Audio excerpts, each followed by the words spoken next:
been getting dirty money, Jordan Belfort. Stacking penny stocks while I'm flipping these birds. Sipping on Ciroc, trip 'em up. The Wolf of Wall Street is a Martin Scorsese film released in 2013 based on the life of Jordan Belfort. This film stars Leonardo DiCaprio as Jordan Belfort, Margot Robbie as Jordan's wife Naomi, whose name in real life was Nadine, and Jonah Hill as Jordan's best friend Donnie Azoff, whose name in real life was Danny Porsche. Jordan Belfort, a young man hungry to make a name for himself in the workforce as well as make more money than imaginable, begins his working life as a Wall Street stockbroker for L.F. Rothschild, where Mark Hanna, played by Matthew McConaughey, teaches him the ins and outs of how to make it in the stockbroking profession. Mark Hanna's theories are uncharacteristic to what Jordan was expecting, as he teaches Jordan that drugs and sex can help him to make a lot of money. Jordan takes this in, and soon becomes a drug addict and a sex addict, constantly cheating on his wife, whose name in real life was Denise, but is Teresa in the movie, who he divorced to marry Naomi. In his 20s, Jordan teams up with his friend Donnie Azoff, whose name in real life is Danny Porsche, to begin his own investment company, Stratton Oakmont. Jordan built a huge company that was successful, was a lot of fun for its employees, made millions of dollars, but made its money illegally. Stratton Oakmont made money by defrauding its investors, manipulating the stock market, and laundering money. While this made Jordan and his employees a lot of money, it also left him and his company with a huge target on their backs by the FBI and the SEC. The climax of The Wolf of Wall Street occurs when Jordan takes a drug called Quaaludes. These Quaaludes are called Lemon 714. When he and Donnie don't feel side effects after a half hour, they can continue to take more and more. Jordan then gets a call saying that his phones are tapped by the FBI and is told to go to the nearest payphone to talk on the phone, which happens to be at a country club. While on the phone, Jordan begins to experience the side effects of the Quaaludes, being the worst side effects he had ever experienced.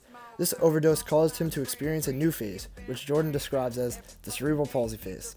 He managed to leave the country club by rolling down the stairs, got into his Lamborghini, and began his drive home, which he described as a slow drive without leaving a scratch on him or the car.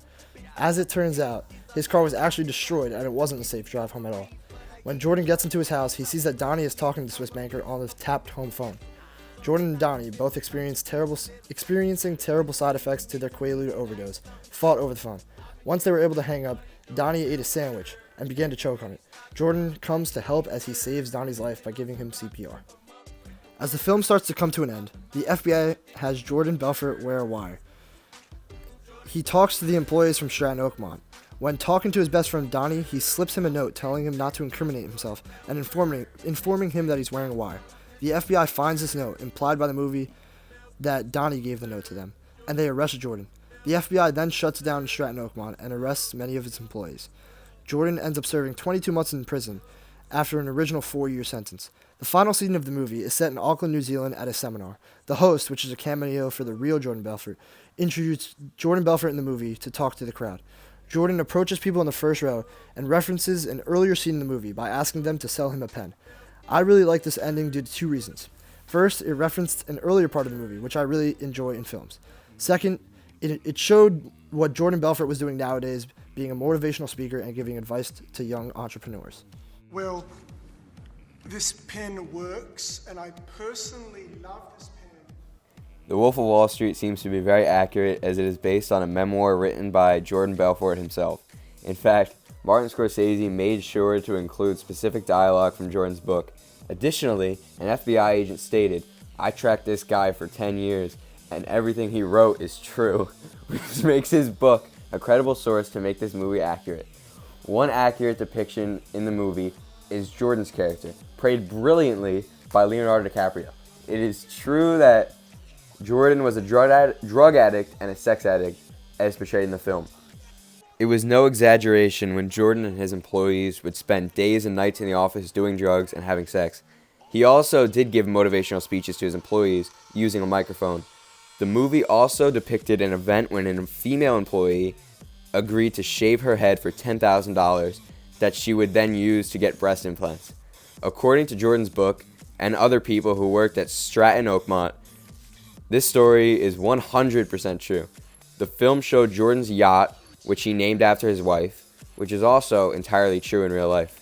Jordan had to be saved by the Italian Navy Commando's rescue chopper when his yacht sunk in Italy, which is also confirmed to be true according to an interview with Jordan. Another true event that was shown in the film was Jordan almost crashing his helicopter in his yard. Jonah Hill's character Donnie Azoff was known to do a couple crazy things. As proved by Danny Porush himself, some of these things were true, including the fact that he married his first cousin, who he also had children with. Danny also proved that the infamous scene where Jonah Hill swallows a goldfish was completely true. Although there were many accurate depictions in the film, some events were either exaggerated or entirely false. One event that was exaggerated in the film was the tossing of midgets in the office.